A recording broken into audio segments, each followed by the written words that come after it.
ইংল্যান্ডের captain Jos Buttler তার দলের উপর একটু ক্ষিপ্ত বিরক্ত, বিশেষ করে তার দলের বোলিং লাইনআপের উপর একটু বেশি বিরক্ত বা ক্ষিপ্ত।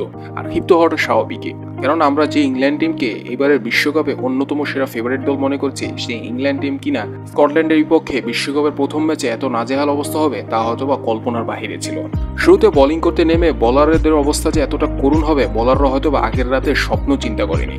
একের পর এক বোলার আসছিল আর স্কটল্যান্ডের ব্যাটসম্যানরা তাদেরকে ধুলাই করছিল। শেষমেশ 10 ওভারে বিনা উইকেটে 90 রান তুলে ফেলে স্কটল্যান্ড। কিন্তু তখনই শুরু হয়ে যায় বৃষ্টি, আর এই বৃষ্টিটা স্কটল্যান্ডের জন্য দুঃখ নিয়ে আসে আর ইংল্যান্ডের জন্য স্বস্তি। কিন্তু ইংল্যান্ডের জন্য এই স্বস্তিটা সাময়িকই, কেননা এই বোলিং পারফরমেন্সটা অবশ্যই ইংল্যান্ডকে চিন্তায় ফেলবে, কেননা এখনো তো মূল ম্যাচগুলো বাকি রয়েছে।